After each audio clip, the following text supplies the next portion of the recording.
আজকে আপনারা বিশ্বাস করবেন না, আফগানিস্তান শরিয়া আইন চালু আছে, এই জন্য আফগানিস্তানে দুর্নীতির কোঠা একবারে জিরোতে বর্তমান। একটাই কারণ, সেটা হচ্ছে কোরআনী রাষ্ট্র ব্যবস্থা, নবীজির আদর্শের রাষ্ট্র ব্যবস্থা। এই জন্য নবীজি সাল্লাল্লাহু আলাইহি সাল্লাম সামাজিকভাবে, রাষ্ট্রীয়ভাবে, অর্থনৈতিকভাবেও তিনি সাজেস্ট করে গেছেন আমাদেরকে, ঠিক কিনা? মানে ব উন্তস জ এগুলি বিন্দুর মুখাপেক্ষী নয়, ফুটার মুখাপেক্ষী নয়। ফুটা ছাড়া, বিন্দু ছাড়াই নিজের নাম প্রকাশ করতে পারে। আর আপনি যদি বলেন যে বিন্দু দিব না কিন্তু র বানাবো, হবে? বিন্দু দিব না কিন্তু উন্তস্ত বানাবো, হবে? উন্তস্ত ফুটার মুখাপেক্ষী, র ফুটার মুখাপেক্ষী, বিন্দুর মুখাপেক্ষী। আল্লাহ পাক রব্বুল আলামিন তিনি যে লা ইলাহা ইল্লাল্লাহ, এক, তিনি ছাড়া কোনো মাবুদ নাই। এই জন্য আল্লাহ তাআলার নামের হরফের ভিতরেও কোনো বিন্দু নাই, কোনো ফোঁটা নাই। তিনি বুঝাইলেন যে আমি আল্লাহ এক এবং অদ্বিতীয়, আমিও যেমন আল্লাহ এক এবং অদ্বিতীয়, আমার নামের হরফগুলিও কোনো বিন্দুর মুখাপেক্ষী নয়, কোনো ফোঁটার মুখাপেক্ষী নয়। যদি বিন্দু থাকতো মানুষ বলতো যে আল্লাহর নামের অক্ষরের সাথে ফোঁটা আছে, নোক্তা আছে। আল্লাহর নামের অক্ষর নিজে ফোঁটার মুখাপেক্ষী, আল্লাহও কার মুখাপেক্ষী না? সাহাবী মসজিদে নববীর বাহিরে দাঁড়ায় আছে, আল্লাহ রসুল সাল্লাল্লাহু আলাইহি সাল্লাম এশারের নামাজের জন্য মসজিদে প্রবেশ করেছে। ওই সাহাবী চিৎকার করে উঠেছে যে কিয়ামত হয়ে গেছে, আকাশের তারকা ভেঙে মসজিদের উপর পড়ে গেছে, আকাশের তারকা ভেঙে মসজিদের উপর পড়ে গেছে, কিয়ামত হয়ে গেছে। তো অন্যান্য সাহাবীরা বলে কোথায় কিয়ামত হয়ে গেছে? আকাশের তারকা ওই যে আকাশে রয়েছে। আমাদের নেতা, আমাদের লিডার তো আমাদের ছেড়ে পালায়া চলে যায়, কিন্তু আমাদের নেতা, আমাদের লিডার তো আমাদের ছেড়ে পালায়া চলে যায়, কিন্তু আমার নবী বলেন আনা সাইয়্যিদ, আমি নেতা, আনা সাইয়্যিদ, আমি লিডার। শুধু তাই নয়, কিয়ামতের ময়দানে আমি রাসূল সমস্ত মানুষদের নেতা। সুবহানাল্লাহ, আনা সাইয়্যিদ, এখানে হাদিসের ভাষায় আনা সাইয়্যিদ, নেতা, লিডার, প্রধান, এটাকে বোঝানো হয়েছে। তাহলে সমস্ত মানুষদের নেতা যিনি হবেন, আমি রসুল তোমার জন্য সবচাইতে গুরুত্বপূর্ণ হব। এই দুনিয়া তো দুনিয়া নয়, এই জীবন তো জীবন নয়, এই কষ্ট তো কষ্ট নয়, এই সুখ তো সুখ নয়, এই দুঃখ তো দুঃখ নয়।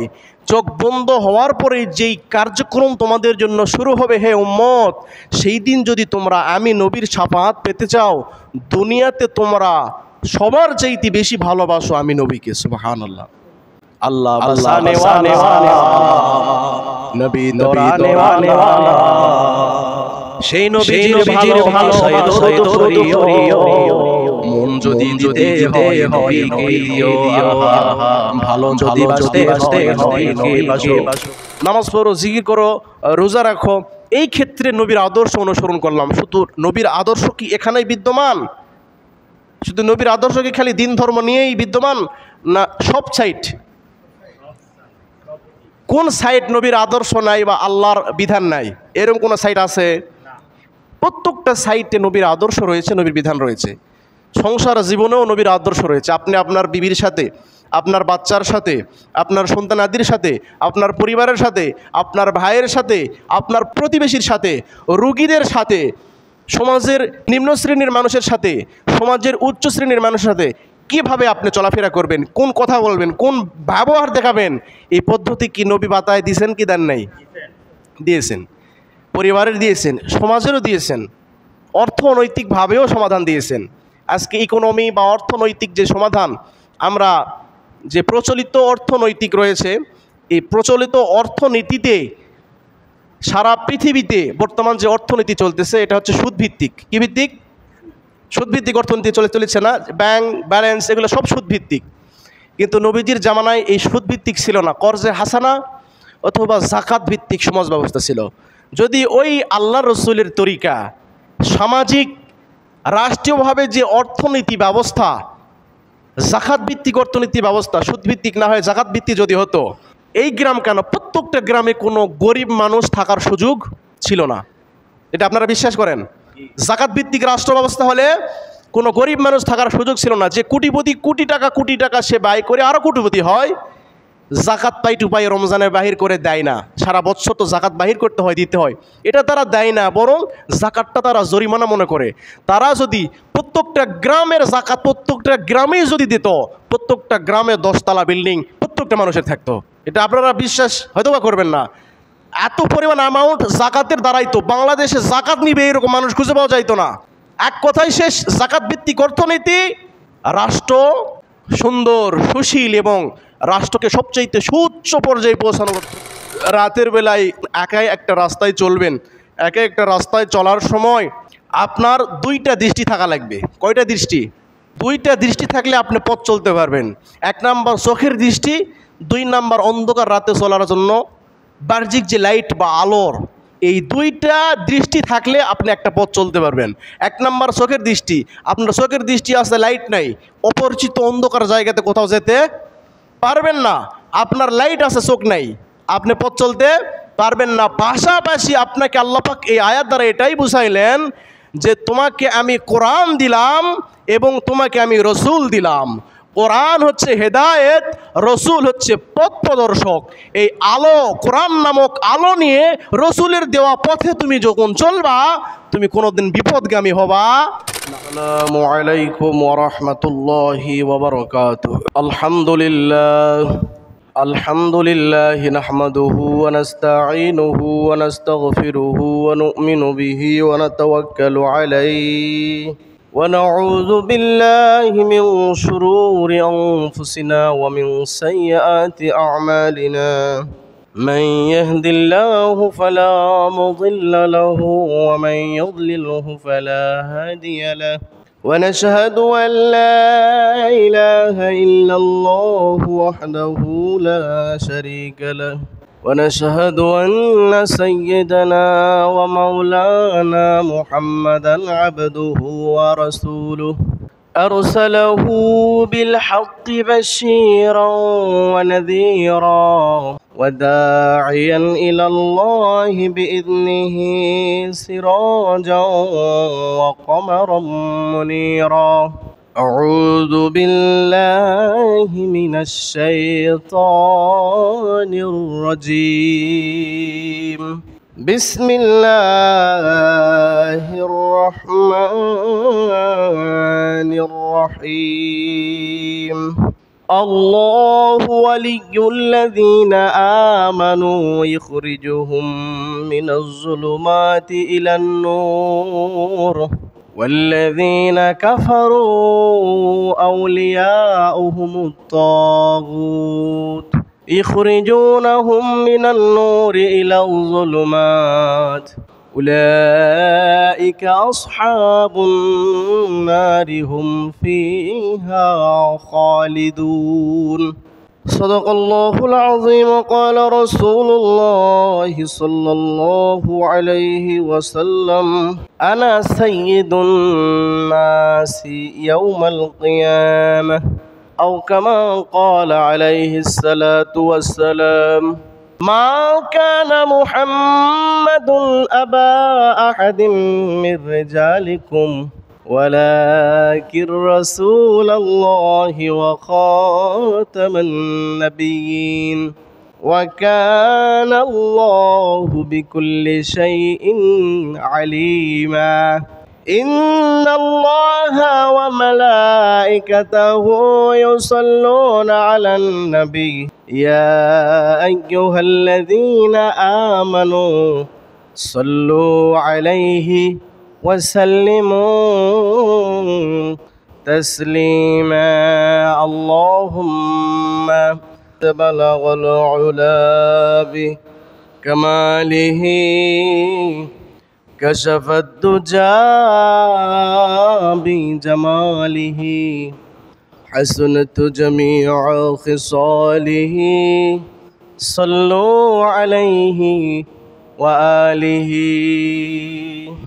আলহামদুলিল্লাহ, সমস্ত প্রশংসা মহান আল্লাহ পাকের, যে মালিক আমাদেরকে 11ই রবিউল আউয়ালে জুমার দিন জুমার নামাজ আদায় করার উদ্দেশ্যে আমাদেরকে মসজিদে একত্রিত করে আল্লাহ তাআলার হাবিব মুহাম্মদ রাসূলুল্লাহ সাল্লাল্লাহু আলাইহি ওয়াসাল্লামের প্রতি দরুদ শরীফ পড়ার আমাদেরকে আল্লাহ তাআলা তৌফিক এনায়েত করেছেন। সে রবের দরবারে দিল থেকে প্রাণ খুলে পড়ি আলহামদুলিল্লাহ। একটু আওয়াজ দিয়ে পড়ি আলহামদুলিল্লাহ। সম্মানিত উপস্থিতি, লক্ষ কোটি দরুদ এবং সালাম বর্ষিত হোক সৃষ্টির শ্রেষ্ঠ মানব আকায়ে নামদার তাজদার মদিনা মুহাম্মদুর রাসূলুল্লাহি সাল্লাল্লাহু আলাইহি ওয়াসাল্লাম। আল্লাহ পাক রব্বুল আলামিন আমাদেরকে সেই নবীর উম্মত বানিয়েছেন। দিল থেকে প্রাণ খুলে নবীজির উম্মত হিসেবে বলি আলহামদুলিল্লাহ।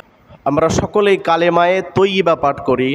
পুরা কালেমায়ে তৈয়িবা আপনারা পরে দেখি লা ইলাহা ইল্লাল্লাহ কালেমার প্রথম অংশ, দ্বিতীয় অংশ মুহাম্মাদুর রাসূলুল্লাহ সাল্লাল্লাহু আলাইহি সাল্লাম।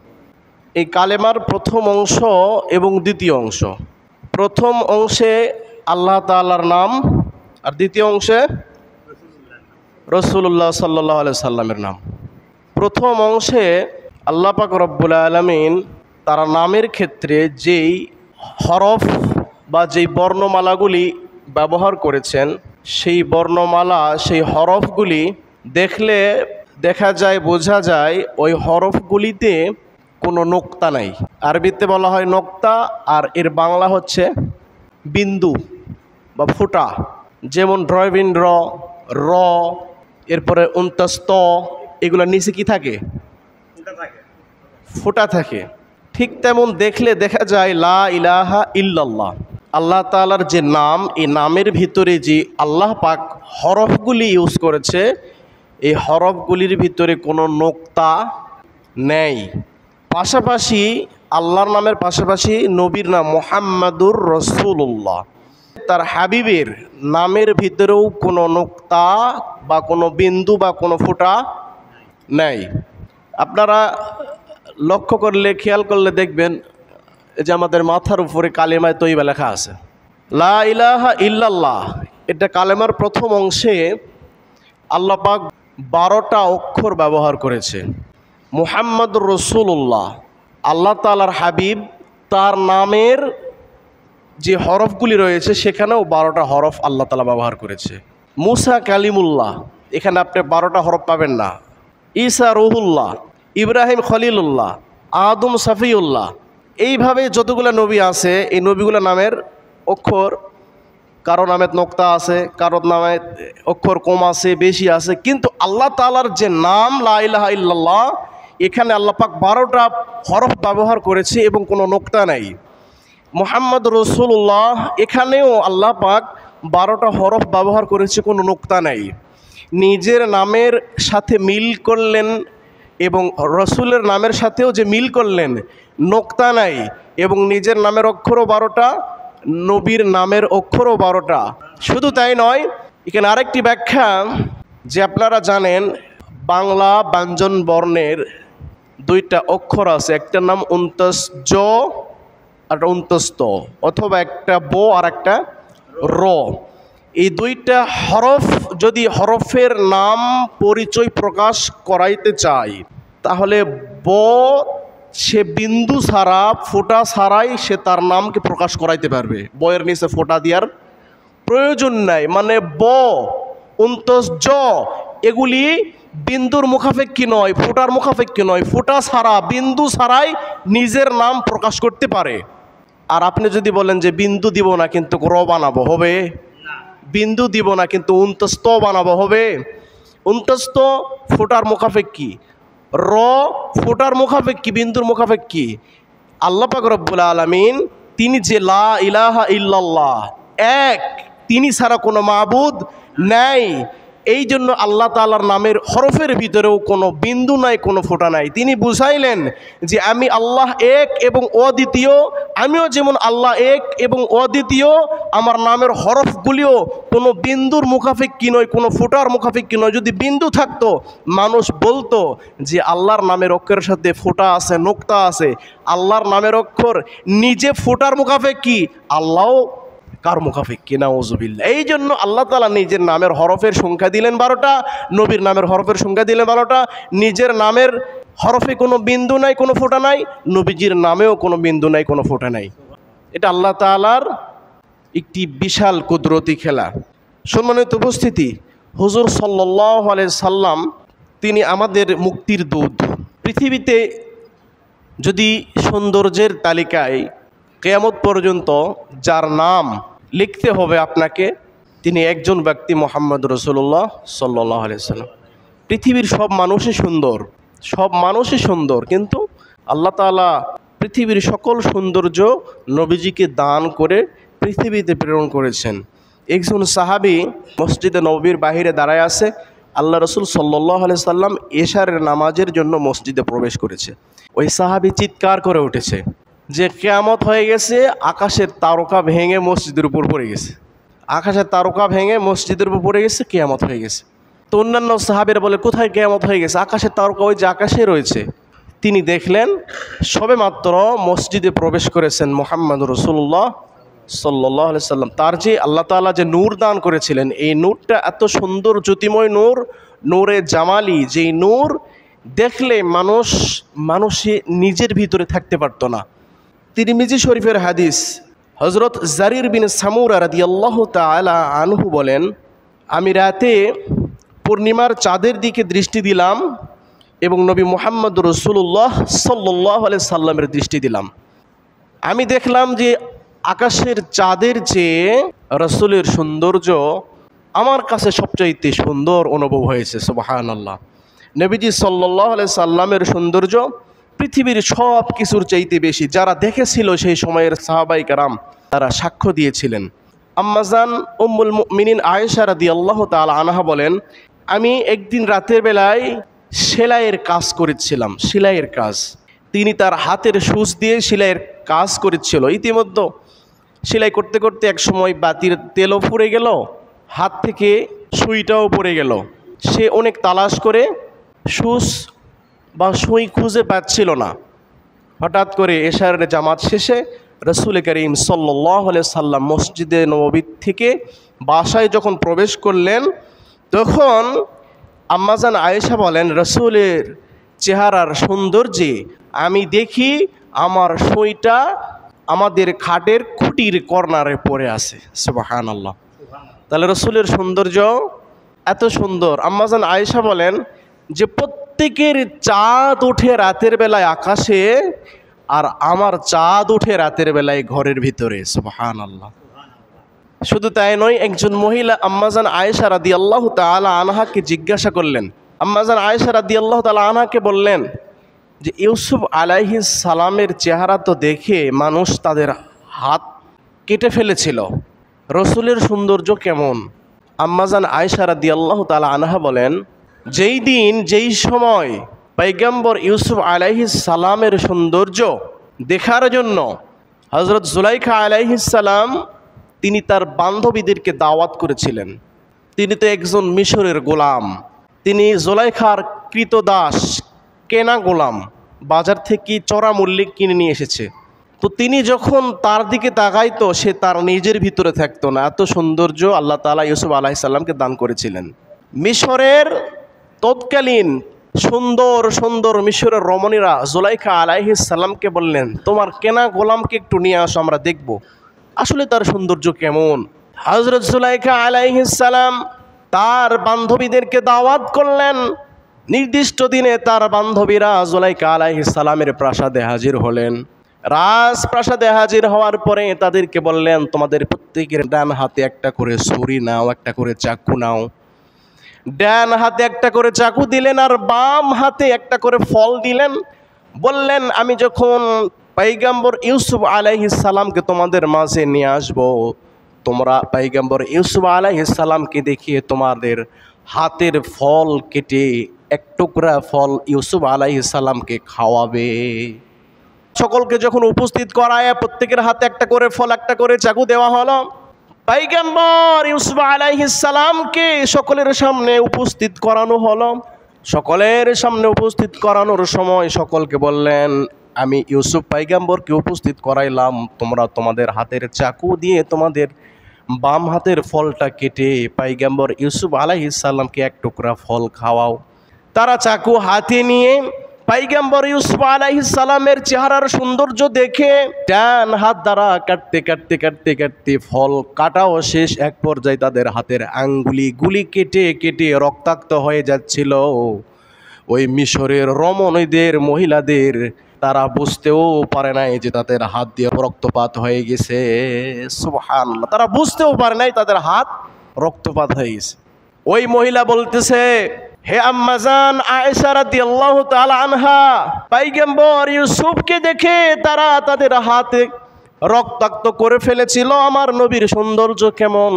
আম্মাজান আয়েশা রাদিয়াল্লাহু তাআলা আনহা বলেন, ওই মুহূর্তে, ওই মজলিসে, ওই জায়গায় যদি ইউসুফ আলাইহিস সালাম না থেকে আমার নবী ওই জায়গায় মুহাম্মদ সাল্লাল্লাহু আলাইহি সাল্লাম উপস্থিত থাকতো, ওই মিশরের মহিলারা হাত কাটা তো দূরের কথা, তাদের কলিজাটা কেটে নবীর হাতে দিয়ে দিত।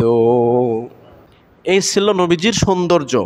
সম্মানিত উপস্থিতি, নবীজি সাল্লাল্লাহু আলাইহি সাল্লামের সৌন্দর্যের বর্ণনা এই রবিউল আউয়াল মাস, নবীজির আগমন, নবীজির সৌন্দর্য, নবীজির ফজিলত, এই বিষয়গুলি আলোচনা, এগুলি করে শেষ করা যাবে না। বহু হাদিস রয়েছে। শামাইলে তিরমিজিতে নবীজির চুল থেকে শুরু করে পায়ের তালু পর্যন্ত প্রত্যেকটা অঙ্গের, বাহ্যিক অঙ্গের আল্লাহর রসুলের সাহাবীরা বর্ণনা দিয়েছেন নবীজির সৌন্দর্য এমন ছিল।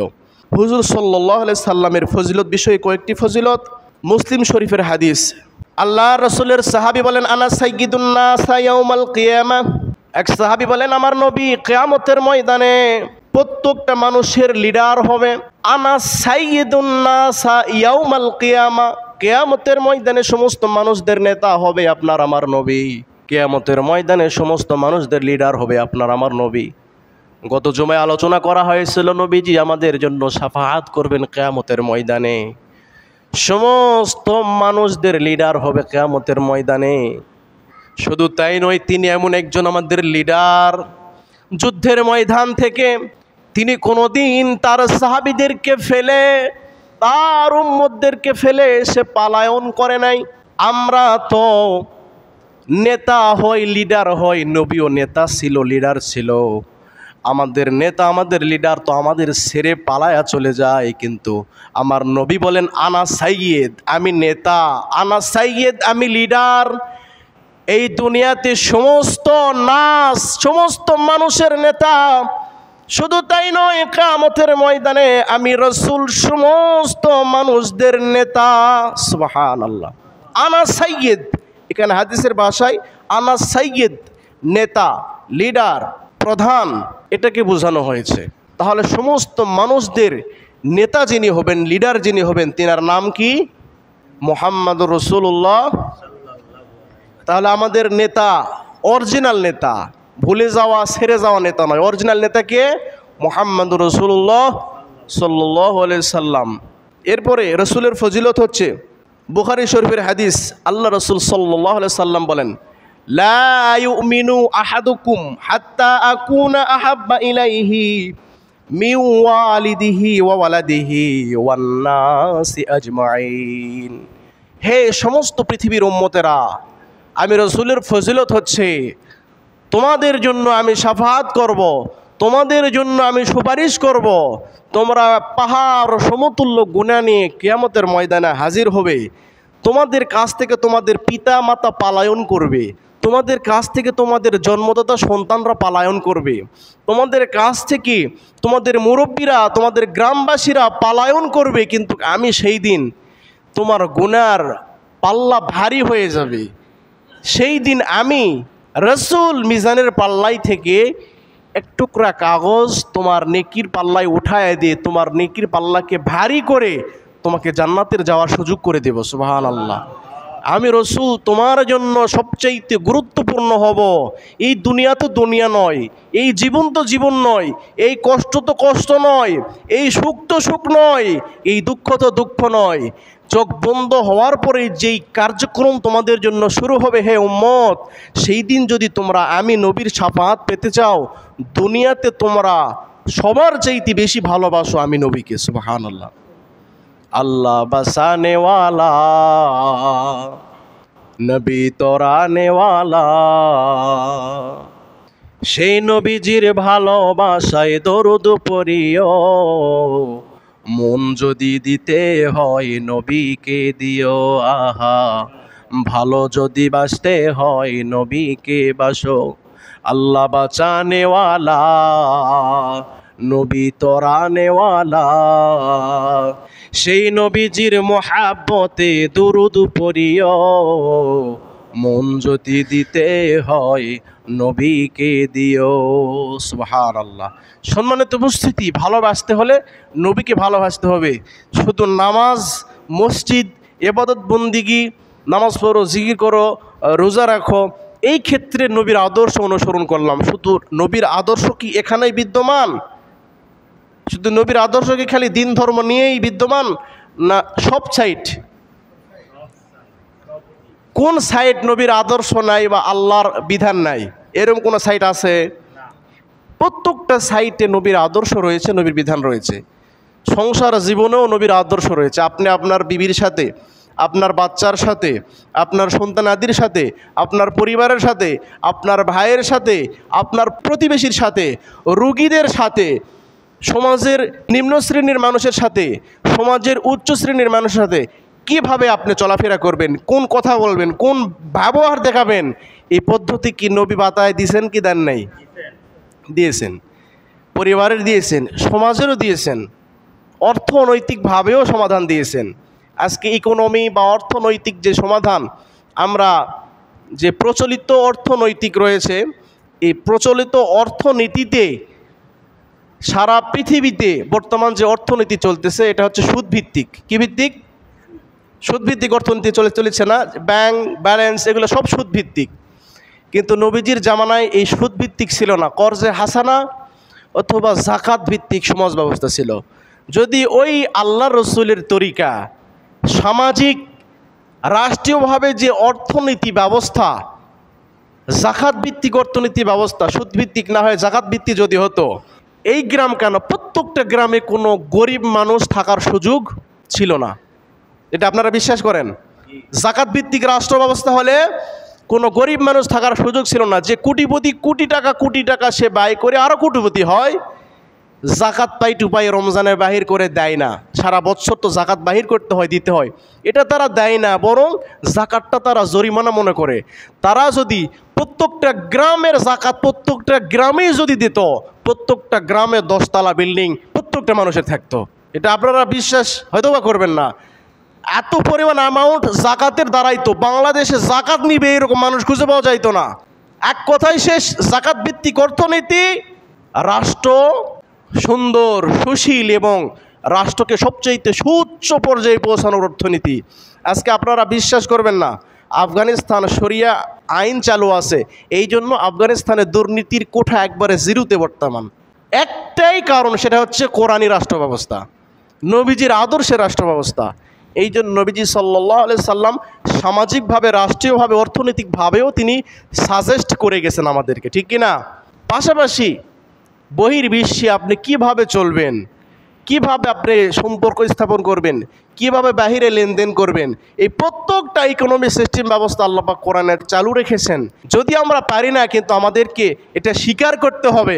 হ্যাঁ, আমি বাংলাদেশের বা দেশের প্রেক্ষাপটে বিভিন্নভাবে বিভিন্ন জায়গাতে আমি যুক্ত রয়েছি, কিন্তু কোরআনে রসুলের আদর্শই সারা ওয়ার্ল্ডে 1 নম্বর স্থান পাওয়ার অধিকার রাখে। আমি হয়তো বা আমার কোনো দুর্বলতার কারণে আমি সেটাকে প্রাধান্য দিতে বা সেটার পক্ষে থাকতে পারি না, এটা হতে পারে। কিন্তু আমি এটা বলার সুযোগ নেই যে কোরআনী শরিয়া রাষ্ট্র ব্যবস্থা এটা খুব ভঙ্গুর রাষ্ট্র ব্যবস্থা, এটা বলার সুযোগ নাই। কাজেই রসুলের সমাধান সর্বক্ষেত্রে সমাধান। সম্মানিত উপস্থিতি, রসুল সাল্লাল্লাহু আলাইহি সাল্লামের কি গুণ? হযরত পয়গম্বর আদম আলাইহিস সালাতু ওয়াস সালাম আমাদের কি পিতা? আদি পিতা। আমাদের কি পিতা? আর আমাদের জাতির পিতার নাম কি? সবাই বলেন, জাতির পিতার নাম কি আর আদি পিতার নাম কি? আদম আলাইহিস সালাম আমাদের আদি পিতা। তিনি জান্নাতে কি খেয়েছিলেন? গন্ধম ফল খাওয়ার কারণে তাকে কোথায় প্রেরণ করা হয়েছিল? দুনিয়াতে। কয়জনকে? 2 জনকে, আমাদের মা আব্বা উভয়কে। তো উভয়ে 350 বছর কান্না করেছিলেন এক ভুলে, যে আল্লাহ এটা ভুল হয়ে গেছে, মাফ করেন, মাফ করেন, মাফ করেন। কান্না করতে করতে মুফাসসিরিন কেরাম বলেন, তাদের চোখে পানি পড়তে পড়তে এই যে দিক দিয়ে পানি পড়ে না চোখের, এই দিক দিয়ে ঘা সৃষ্টি হয়ে গেছিল। তাহলে কি পরিমাণ কান্না করেছে একটা ভুলে? একটা ভুলে কি পরিমাণ কান্না করলে ওই চোখ দিয়ে পানি পড়তে পড়তে সেই চোখের নালার মতো ঘা হয়ে যায়। এত কান্না করেছিলেন একটা ভুলে, আল্লাহ মাফ করে দেন, আল্লাহ মাফ করে দেন, আল্লাহ মাফ করে দেন। অনেকগুলো যুক্তি ছিল। শয়তান যেমন যুক্তি দিছিল কি, যে হ্যাঁ আমি আগুনের তৈরি, আপনি এখনই যদি গ্যাস ম্যাচ লাইটে পোকা দেন, আগুন কি নিচের দিকে যাবে না উপর দিকে উঠবে? আগুনের তেজই উপর দিকে। আর এখন একটা মাটি আপনি ফেলে দেন, ওই মাটি উপরে চলে যাবে না নিচে পড়বে? মাটির দলা ফিকে মারলে নিচে পড়বে, আগুন জ্বালাইলে উপরে উঠবে। আগুনের আদর্শ হচ্ছে উপরে ওঠা, মাটির আদর্শ নিচে পড়া। তে ইবলিস যুক্তি দিলেন যে আমি তো আগুনের তৈরি, আমি তো আদমকে সেজদা দিয়ে আমি পারবোই না, অসম্ভব।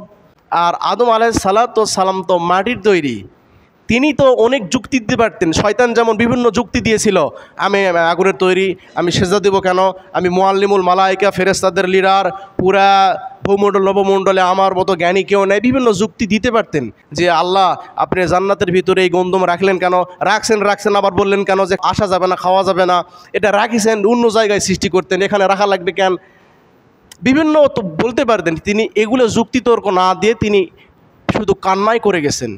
এই কান্না 350 বছরের কান্নার মাফ পেয়েছিলেন কোন কথা বলার কারণে জানেন? পয়গম্বর আদম আলাইহিস সালাম যখন তাকে সৃষ্টি করা হলো, জান্নাতে সৃষ্টি করার পরে যখন তার ভিতরে আল্লাহ পাক প্রাণকে প্রবেশ করাইলেন, জীবন দান করলেন, সে জমিন থেকে, জান্নাতের মাটি থেকে সে যখন উঠবেন, দাঁড়াইবেন, ওই সময় সে সর্বপ্রথম তার চক্ষু খুলে, দৃষ্টি খুলে সে সর্বপ্রথম আরশের চৌকাঠের উপরে একটা বড় ওয়ার্ড দেখতে পান। সে তখন বলেছিল, আদম নামে সর্বপ্রথম আমায় তুমি বানাইয়া তোমার সাথে কাহার নামটা লিখিলা রাখিয়া। আল্লাহ বলেন, ও আদম, আমার বন্ধু মুহাম্মদ আমার সাথে সম্পৃক্ত, তারে সৃষ্টি না করলে বিশাল আসমান জমিন না হইতো। সুবহানাল্লাহ। জান্নাতে আরশের চৌকাঠে যার নাম লেখা আছে তিনি মুহাম্মদ রাসূলুল্লাহ সাল্লাল্লাহু আলাইহি সাল্লাম। 350 বছর কান্না করার পর মনে হয়ে গেছে, ওহো, এই জান্নাতের চৌকাঠে যার নাম আছে অবশ্যই সে কোনো আল্লাহর গুরুত্বপূর্ণ পার্সন। তখন বলেন, আল্লাহ ওই নামের ওসিলায় আমাকে মাফ করে দেন, ওই নামের ওসিলায় মুহাম্মদ রাসূলুল্লাহর ওসিলায় আমাকে মাফ করে দেন। আল্লাহ পাক রব্বুল আলামিন দোয়া কবুল করে নিয়ে তাকে মাফ করে দিয়েছিলেন। সম্মানিত উপস্থিতি, রাসূল করিম সাল্লাল্লাহু আলাইহি সাল্লাম এসেছিলেন কেন? আমি একটা আয়াত তেলাওয়াত করেছি। আল্লাহ পাক রব্বুল আলামিন পবিত্র কোরআনুল কারীমে সূরা বাকারায় বলেন, আল্লাহু ওয়ালিয়্যুল্লাযীনা আমানু ইখরিজুহুম মিনাজ যুলুমাতি ইলান নূর। আল্লাহ পাক বলেন যে আমি তোমাদেরকে কোরআন দান করলাম, রসুল পাঠাইলাম অন্ধকার থেকে আলোর দিকে নিয়ে আসার জন্য, অন্ধকার থেকে আলোর দিকে নিয়ে আসার জন্য। আপনি রাতের বেলায় একাই একটা রাস্তায় চলবেন, একা একটা রাস্তায় চলার সময় আপনার 2টা দৃষ্টি থাকা লাগবে। কয়টা দৃষ্টি? 2টা দৃষ্টি থাকলে আপনি পথ চলতে পারবেন। 1 নাম্বার চোখের দৃষ্টি, 2 নাম্বার অন্ধকার রাতে চলার জন্য বাহ্যিক যে লাইট বা আলোর, এই 2টা দৃষ্টি থাকলে আপনি একটা পথ চলতে পারবেন। 1 নাম্বার চোখের দৃষ্টি, আপনার চোখের দৃষ্টি আছে, লাইট নাই, অপরিচিত অন্ধকার জায়গাতে কোথাও যেতে পারবেন না। আপনার লাইট আছে, চোখ নাই, আপনি পথ চলতে পারবেন না। পাশাপাশি আপনাকে আল্লাহ পাক এই আয়াত দ্বারা এটাই বুঝাইলেন যে তোমাকে আমি কোরআন দিলাম এবং তোমাকে আমি রসুল দিলাম। কোরআন হচ্ছে হেদায়েত, রসুল হচ্ছে পথ প্রদর্শক। এই আলো, কোরআন নামক আলো নিয়ে রসুলের দেওয়া পথে তুমি যখন চলবা, তুমি কোনোদিন বিপদগামী হবা না। এটা হচ্ছে রসুলের পথ, এটাই হচ্ছে কোরআন মুমিনের জন্য সবচেয়ে হেদায়েত।